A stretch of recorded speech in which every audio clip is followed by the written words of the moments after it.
안녕하세요. 필터 없는 시자들, 특히나 그 중에서도 시부모로 인해 이혼한 30대 여성입니다. 제가 오늘 이렇게 사연을 쓰게 된 건 이혼한 제 전 남편의 부모, 그러니까 전 시부모에 대해서 이야기를 하고 싶어서예요. 이제 그만 잊고 살지. 무슨 할 말이 남았냐 싶으시겠지만, 맞아요. 저도 제가 다 잊었다고 생각했어요. 그런데 어제 백화점에서 시부모를 우연히 마주치면서 지난 기억이 스멀스멀 되살아나대요. 그래서 정말 마지막으로 어디 대나무밭에다 시원하게 한번 털어내는 셈치고 제 이야기를 좀 해보려고 합니다. 일단 전 남편이지만 편의상 남편이라 부를게요. 남편은 저보다 7살 많은 직장 선배였습니다. 그리고 저는 솔직히 처음엔 남편을 남자로 본 적은 없었어요. 일단 뭐라고 해야 하나 부리부리한 이목구비부터 시작해서 외모가 제 스타일이 아니었거든요. 그런데 어째선지 언젠가부터 남편이 먼저 자꾸 저한테 주말에 뭐하냐, 영화 보러 가자 해가며 데이트 신청을 해오는 게 아니겠어요? 게다가 좀 조용히나 하지. 온 동네방네 소문까지 내서는. 나중엔 설레발치고 다니기 좋아하는 직원들까지 가세해선 저더러 좀 만나줘라 어째라. 이건 정말이지. 무슨 중학생들도 아니고 머리가 다 아프더라고요. 그리고 결국 분위기에 휩쓸리듯 연애를 시작한 지 1년 만에 부부의 영까지 맺게 됐네요. 여담이지만 다행히 회사가 사내 커플 사내 부부에 호의적이다 보니 가능한 일이 아니었나 싶습니다. 아무튼 그렇게 부부가 된 이후로도 남편과 제 사이만 놓고 보자면 별 문제는 없었어요. 연애 때와 마찬가지로 저희 두 사람의 관계도 좋았고 둘이 맞벌이를 했으니 생활하는데 나름의 여유도 있었고 크게 흠잡을 구석이 없었달까요? 하지만 그런 저희가 이따금씩 부딪히는 경우가 있었는데 그럴 땐 100이면 100 시자들 때문이었어요.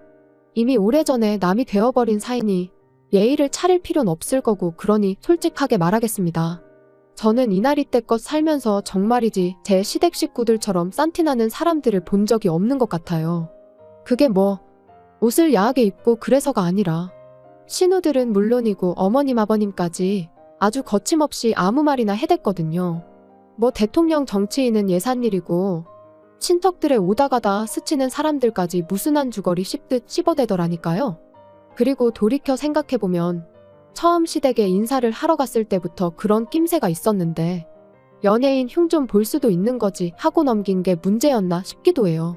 지금도 생생하게 떠오르는 게 식사를 마치고 이제 저는 어머님을 도와 설거지를 하고 뒤늦게 남편을 비롯한 식구들이 모여 앉은 거실로 향했는데 다들 제가 와서 앉는 줄도 모르고 아주 빨려 들어갈 듯이 TV를 보면서 저 여자 연예인 얼굴 좀 봐라 어떻지 않냐? 무슨 성형을 한 게 분명하다 뭐 그런 이야기만 하고 있더라고요. 그리고 그 꼴을 보고 있자니 솔직히 좀 웃긴 거예요. 친구들끼리도 아니고 동생이 결혼할 여자까지 데려온 상황에 저런 얘기나 하고 있나 싶어서요.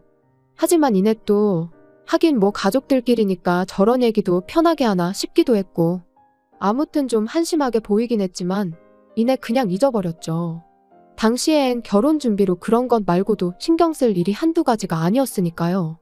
그런데 결혼을 하고 나서 이제 몇 번의 가족 모임을 더 갖게 되면서 알게 된 게 그 사람들은 그냥 누구건 간에 자기들 눈에만 띄면 트집을 잡아 씹어대는 게 일상이었어요. 특히나 외모에 있어서는 어쩜 그렇게 품평회하기를 좋아하던지. 한 번은 다 같이 중국 요리집에서 식사를 하는데 방금 주방장 얼굴 봤냐 원숭이가 따로 없다 뭐 그런 이야기나 하고 있고 또 다른 날엔 아버님께서 친구분이 돌아가셨다는 이야기를 하고 계신데 옆에 계시던 어머님께서 하시는 말씀이 그 죽은 사람 와이프가 그렇게 못생겼다면서 깔깔 웃을 정도였어요. 정말이지 이건 뭐 어떻게 리액션을 해드려야 하나 싶으면서도 한편으론 그래도 그렇지 사람 죽은 얘기하는데 저런 소리가 나오나 싶고 하지만 이 모든 걸 그렇다 치더라도 저는 건들면 안 되는 거 아닌가요? 결혼하고 몇 달 되지 않았을 때였어요. 어머님께서 감자탕을 끓여놨으니 남편하고 와서 좀 가져가라고 연락을 해오셨습니다. 그래서 시댁에 갔는데 어머님이랑 두 신우가 잠깐 마트에 다녀온다고 저랑 남편더러 집 좀 보고 있으라대요.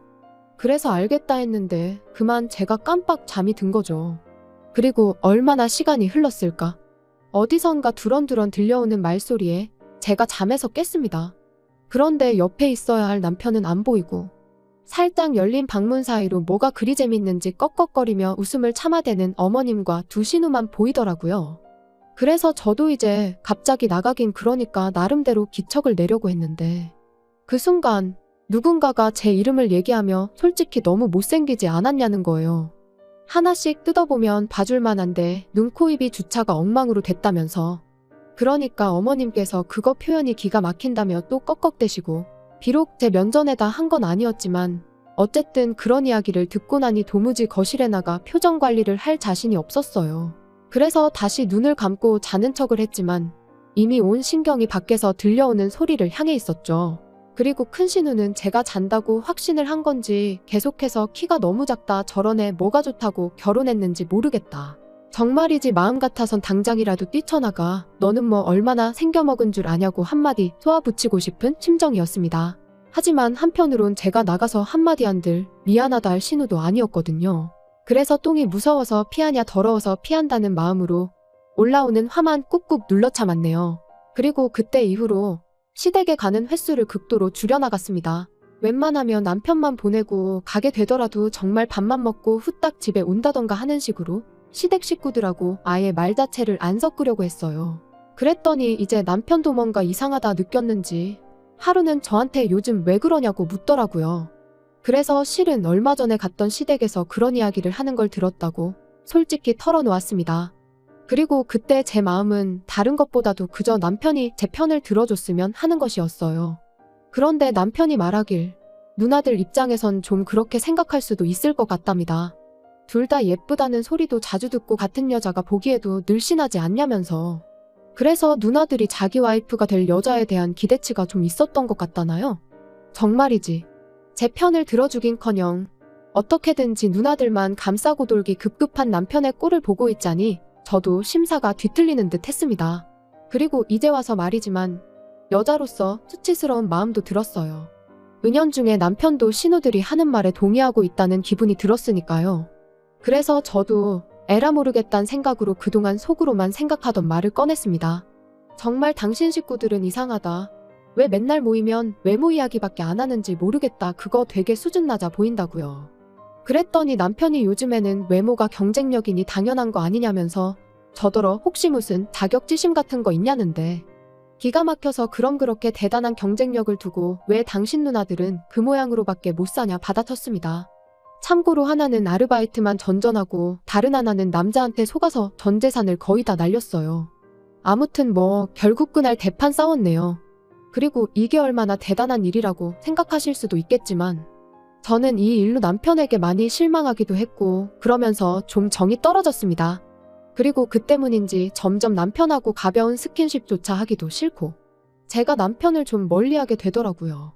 그런데 이런 상황을 모르는 시부모님께선 결혼한 지 왜 1년이 다 되도록 소식이 없냐며 하루가 멀다 하고 손주 타령을 하시기 시작하셨습니다. 그리고 그 무렵 저는 정말 생각이 많았어요. 그도 그럴 게 어쨌든 여전히 남편과는 같은 회사를 다니고 있었으니 이혼은 엄두가 나지 않기도 했고 사실 그때까지만 하더라도 일단 저부터가 이혼하면 여자만 손해다 싶었으니까요.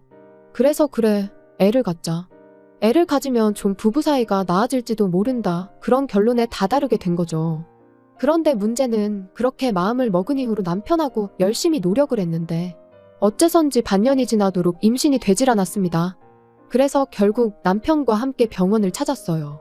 그리고 병원에서 듣게 된 말은 남편이 키도 크고 체격도 좋은데 정자수가 적어도 너무 적다는 거예요. 그러면서 애를 많이 써야 할 거라는데 솔직히 제 입장에선 기가 찰 노릇이었습니다. 가뜩이나 남편한테 정도 많이 떨어졌지만 그래도 어떻게든 좀 살아보려고 애라도 가져볼까 한 건데 그마저 쉽지 않다고 했으니까요. 그리고 남편이 이야기를 한 건지 시부모님께선 저희가 병원에서 무슨 이야기를 듣고 왔는지 무척이나 궁금하신 눈치셨어요. 그런데 남편이 저더러 시부모님께는 그냥 아무 문제도 없다고 하면 안 되겠냐대요. 시부모님께서 얼마나 충격이 크시겠냐면서요. 하지만 그랬다간 계속해서 제가 받을 스트레스는 어떡하나 싶었습니다. 시부모님 성격에 분명히 또 왜 아무 이상이 없는데 애가 안 생기냐 하시며 다른 병원에 가보라고 하실 것도 같았고 무작정 제 탓을 하실 것도 같았으니까요. 그리고 이런 이야기를 남편에게 하니 그건 걱정 말랍니다. 자기가 책임지고 제 편이 되어주겠다면서요. 솔직히 웃겼죠. 이게 다 누구 때문인데 누가 누구 편을 들어준다는 건지. 하지만 결국엔 알겠다고 했어요. 저도 뭐 그때까지만 하더라도 시부모님한테 무슨 악감정이 있던 것까진 아니었으니까 굳이 충격을 드리고 싶진 않았거든요. 그리고 며칠 뒤 시댁에 찾아가 병원에서 두 사람 다 괜찮다고 하더라고 말씀을 드렸더니 아니나 다를까 어머님께선 정말 이상하다며 쉽게 믿질 않으셨어요. 왜 둘 다 아무 문제가 없는데 애가 안 생기냐면서요. 그리고는 제가 예상했던 대로 어머님께선 저더러 그러지 말고 당신이랑 같이 병원에 다시 좀 가보자셨는데 정말 난처하대요? 그래서 제가 남편을 쳐다봤습니다. 빨리 어떻게 좀 해보라는 뜻이었지요. 그런데 황당하게도 남편은 제 눈을 슬쩍 피하더니 어머님한테 신경 써줘서 고맙다는 소리나 하고 있는 게 아니겠어요? 그리고 그런 남편의 태도에 실망한 저는 실은 어머님 아들한테 문제가 있다더라고 말씀을 드렸습니다. 마음 같아선 어머님 아들이 허우대만 멀쩡하지 속빈강정이나 다름이 없다더라고 해버리고 싶었는데 그랬다간 어머님이 정말 뒤로 넘어갈까 싶어 꾹 참았네요. 그리고 이번에도 역시나 어머님께선 그 의사가 돌팔이 아니냐면서 그럴 리가 없답니다. 못 믿겠다고요. 그러더니 저희 남편더러 뭘 하셨는 줄 아세요? 마누라가 아무리 좋아도 마누라 흠을 덮어주려고 그런 거짓말을 하면 안 된답니다. 그러니까 저희 어머님은 원래 제가 문제가 있는데 그걸 당신 아들이 커버쳐주고 있다고 믿고 싶으셨나 봐요. 어이가 없어서 제가 어머님더러 어머님 아들은 그럴 깜냥도 못 되는 사람이라고 받아쳤어요. 지금도 보라고 저렇게 남일 마냥 먼 산만 보고 있지 않냐고요. 그런데 그때 신우가 한다는 말이 그럼 뭐 시험관 같은 거 하면 되는 거 아니냐대요. 그리고 사실 그게 아주 틀린 말은 아니었어요. 병원에서도 들었던 얘기였으니까요. 하지만 저는 그렇게까지 해서 아이를 갖고 싶은 생각은 없었습니다. 그래서 그렇게까지 해서 가질 생각은 없다고 단호하게 대답했지요. 그랬더니 어머님 아버님이 그럼 뭐 어쩌라는 거냐고 아이를 아주 안 갖겠다는 거냐 하시는데 자연임신이면 모를까 억지로 갖지는 않겠다는 뜻이라고 말씀드렸거든요. 그랬더니 옆에 있던 신우들이 또다시 어이가 없네 어쩌네 해대더니 저더러 양심 좀 있으랍니다. 솔직히 제 인물에 어디 가서 자기들 동생 같은 남자를 만나서 살겠냐면서 그러면 뭐 저도 좀 양보하는 게 있어야 할 거 아니냐고요. 기가 막혔죠. 그래서 제가 또다시 남편을 쳐다보곤 뭐라고 말이라도 좀 해보라고 했습니다. 그랬더니 남편이 우물쭈물대기만 하고 선뜻 한마디를 안 하는 거예요. 아니 당장의 말이라도 지 누나들한테 저한테 그런 식으로 말하지 말라던가 그런 말 한마디는 할 줄 알았는데 말이죠. 그래서 제가 정말 아무 말도 안 할 거냐고 또 한 번 남편을 다그치니 두 신우가 남편더러 야 그냥 살지 마 그러는 겁니다. 그거 뭐 얼마나 대단한 몸뚱아리라고 시험관도 못한다고 저러는데 뭐하러 사냐면서 어차피 제가 애를 낳아봤자 저 닮으면 인물은 답도 없을 거라면서 말이에요. 그런데 그렇게 두 신우가 번갈아가며 저한테 폭언을 쏟아내는데도 남편은 그저 묵묵부답. 그리고 얼마나 시간이 흘렀을까. 시부모님은 한숨만 푹푹 내쉬고 두 신우는 씩씩거리고 있는데 남편이 한다는 말이 저더러 무조건 싫다고만 하지 말고 그래도 한번 해보는 게 어떻겠냐대요. 달라진 게 없었어요. 이번에도 역시나 남편은 제 기분은 안중에도 없고 제 편이 되어주기는커녕 결국 지 누나들 말만 중요할 뿐이었던 거죠. 그래서 다 필요 없다고 속빈강정이랑 살 생각 없다고 내질러 버렸습니다. 그랬더니 이제 그나마 가만히 계시던 아버님까지 너 지금 뭐라 했냐면서 당장 잘못했다고 빌라나요? 싫다고 했어요. 제가 없는 말을 지어낸 것도 아닌데 뭘 사과를 하느냐고요. 그리고는 딸들은 뇌가 없고 아들은 씨가 없으니 참으로 속상하시겠다 한마디 더 날리고 이후로 뒤도 안 돌아보고 도망치듯 시댁에서 빠져나와. 이후론 뭐 이혼한 거죠. 이건 여담이지만 재산이라고 해봤자 같이 모은 건 얼마 되지도 않았고 그 밖에도 크게 따질 게 없다 보니 결혼보다 더 빠르고 스무스하게 진행이 되더라고요. 아무튼 저는 회사 사람들에게 먼저 이혼을 알렸습니다. 다만 남편에게 사람들한테는 성격 차이라고 말해둘 거라고. 그런데 만약 당신이 없는 소리를 지어내가며 내 험담을 하고 다니고 그랬다간 나도 당신이 속빈강정인 걸 사람들에게 말할 거라고 했어요. 그랬더니 남편이 애꿎은 입술만 잘근잘근 씹으며 알겠다대요. 그리고 저는 이혼한 지 3년 만에 지금의 연하 남편과 재혼을 했습니다. 사실 남편과 이혼 후에도 회사에서 나올 생각은 없었는데 아무리 제가 결백하더라도 사람들 입방아에 오르내리는 건 어떻게 막을 수가 없더라고요. 게다가 오르내리기만 하는 게 아니라 이야기가 부풀려지기 일쑤였으니 정말이지 스트레스가 이만저만이 아니었죠. 그래서 아예 다른 업계로 이직을 했는데 거기서 지금의 연하 남편을 만나게 됐네요. 능력 있고 자상하고 이런 말 못하지만 전 남편하고는 비교도 안 되게 이번만큼은 제가 생각해도 저한테 과분한 사람이에요. 게다가 연하 남편과 재혼한 지 얼마 지나지 않아 바로 아이도 생겼습니다. 어제도 이제 곧 태어날 아이를 위한 용품들을 사려고 백화점에 갔던 거고요. 그런데 그렇게 전 남편은 물론이고 시부모의 신우들까지 마주칠 줄이야. 게다가 다들 하나같이 불러온 제 배를 보고는 꽤나 놀란 것 같았죠. 아마 모르긴 몰라도 뒤에서 분명 저 때문에 애가 안 생겼을 거라고 자기들끼리 정신승리나 하고 있었을 텐데 그 생각을 하니까 속이 다 후련했습니다. 그래서 의도한 바는 아니었지만 나름대로 복수를 한 듯한 게 기분이 나쁘진 않았네요. 여담이지만 시부모님은 아직도 그렇게 다 큰 자식들을 옆에 끼고 다니시는 걸 보니 여전히 자식 셋 중 누구 한 명도 제대로 된 가정을 꾸리지 못한 모양이에요.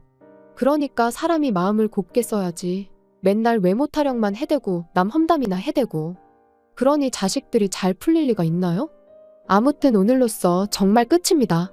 마지막으로 다시는 마주치는 일도 없었으면 좋겠고 겉에 신경 쓸 시간에 사람부터 되라고 말해주고 싶어요. 그리고 이건 좀 유치하게 들릴 것 같긴 한데 제가 아이 낳고 잘 산다는 소문이 언젠가 그 사람들 귀에 들어가는 일은 꼭 한번 있었으면 좋겠네요.